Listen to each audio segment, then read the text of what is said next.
Sobat Biru masih bersama kami. Buat kamu yang mengaku bobotoh tentu pernah mendengar mantan punggawa Maung Bandung, Rukman. Di segmen profil kali ini, Skuad Biru akan mengupas kegiatan sehari-hari dari Guru Rukman setelah tidak bermain lagi di Persib.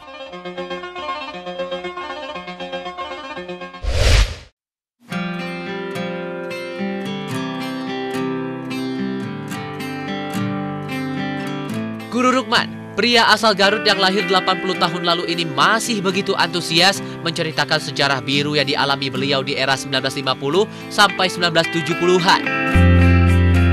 Di sebuah rumah sederhana di kawasan Sukagalih inilah sang legenda menghabiskan masa tuanya ditemani foto-foto zaman emas. Rukman, dialah sang pemain sayap kanan terbaik nomor punggung 7 yang pernah dimiliki Persib dan Timnas Indonesia di era 60-an. Guru Rukman, begitu sapaannya, masih begitu hafal detail sejarahnya bersama Maung Bandung.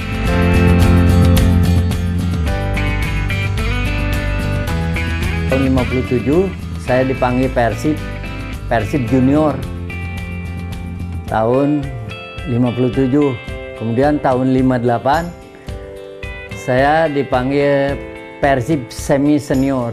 Jadi di atas junior, di bawah senior. Nah, tahun 59 baru dipanggil Persib Senior. Nah, tahun 60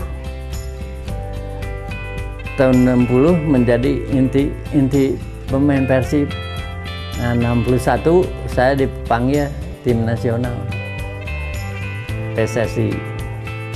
Waktu tahun 60 itu bermain dengan Omo, Wowo, Sunarto, Himendra, kemudian dulu ada penjaga gawangnya Iwan Sarip. Ya, waktu membela Persib itu sekitar tahun 64 lah. Kalau 61 juara, terus 64 ada kesan yang sampai sekarang tidak bisa dilupakan pada waktu itu, tahun 64. Persib lawan Persija dulu di Senayan. Jadi ada suatu ulasan di koran, di surat kabar dulu. Kalau Persija ingin memenangkan Persib, ingin menang dari Persib, lumpuhkan kanan luar Rukman nomor 7. Gitu. Jadi saya itu udah baca, bahkan saya udah hati-hati pada waktu itu. Tapi begitu saya masuk ke lapangan, itu seperti ada sesuatu hal yang di luar dugaan saya.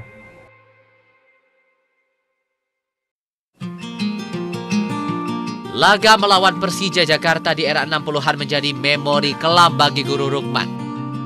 Sebagai pemain sayap yang produktif mencetak gol, ternyata momen itu menyisakan cedera yang bahkan kerap kambuh sampai saat ini. Saya masih bisa lari, tapi beberapa menit dihantam lagi. Akhirnya saya tersungkur dan tidak bisa main lagi. Dan pada waktu itu, kompetisi pada waktu itu, kalau ada yang cedera itu tidak boleh diganti. Jadi misalnya satu orang cedera tinggal 10, main 10, nggak ada pergantian. Jadi kesan saya selama saya sepak bola, saya masih ingat sampai sekarang, itu nggak bisa saya lupakan. Jadi saya sedih karena saya dicederai, tapi saya bahagia karena saya lahir anak yang pertama. Itu sampai kapanpun waktu itu, setelah saya sembuh, sampai kapanpun saya akan main lawan Persija dimanapun, saya harus betul-betul main. Akhirnya main di Bandung, Persija kalah 6-0, 3-0. 3 yang saya buat gol 3-0 yang saya buat itu 6-0. Jadi habis-habisan. Kalau main lawan Persija itu habis-habisan itu. Karena saya merasa bukan dendam, tapi saya ingin membalas rasa nyeri saya. Tapi dengan prestasi gitu, bukan dengan cara mencederai.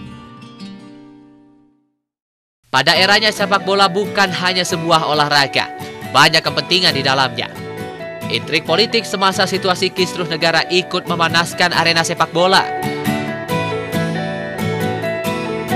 Guru Rukman menjadi saksi hidup kelamnya sejarah sepak bola Indonesia di era tersebut kala Persib bertemu Persebaya dalam laga final Kejurnas PSSI periode tahun 1965-1966.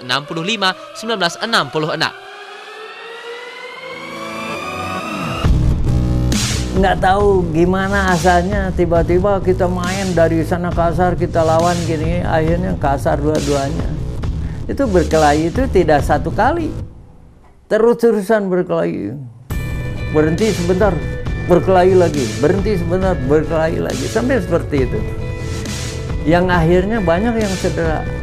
Saya sendiri juga cedera ini, tulang ekor saya diinjek. Padahal pada waktu itu Bang Irawan itu lagi membuat film sepak bola nasional pada waktu itu. Akhirnya tidak jadi karena pertandingan tidak bisa lanjut. Seperti perang aja, dor dari situ ke arah lapang diemrat gini. Jadi kita itu semua baik dari Persib maupun dari Persibaya itu diharap semua, nggak ada yang berani. Itu pada waktu itu. Jadi mungkin itu satu tragedi nasional yang paling buruk lah persepak bolaan di Indonesia pada waktu itu. Kecemerlangan Rukman bukan hanya di Persib. Menjadi pemain sayap luar produktif menghantarkan Guru Rukman menuju impian semua pemain sepak bola, yakni membela timnas. Sepucuk surat dari pelatih Tony Pogaknik menghantarkan Guru Rukman berkostum Garuda. Furset kamu itu udah bagus, dribble kamu udah bagus, tendangan kamu udah bagus. Cuma ini harus pakai ini, harus gimana Mr. Tony? Jadi gini, kalau kamu bawa bola, kemudian mau furset, lihat siapa yang mau dikasih itu. Jadi yang seenaknya dilewatkan gitu, sia-sia katanya. Kamu lihat siapa si A, si B yang mau itu, yang mau dikasih.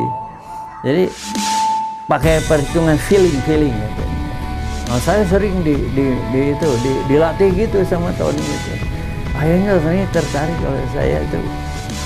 Tapi ya gitu tadi, seperti apa yang saya katakan.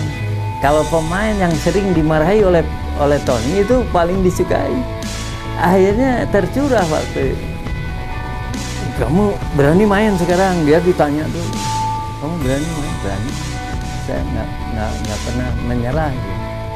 Ini kalau kamu betul-betul main, berani, ayo main. Gitu. Jadi Tony senang itu pada saya itu karena saya berani, karena saya nggak pernah pesimis gitu. Ya kalau udah main gimana nanti, yang penting saya punya keyakinan gitu bahwa saya itu bisa main gitu. Sebagai legenda Persib yang bermain di sayap luar, ternyata Guru Rukman begitu mengikuti perkembangan klub kesayangannya.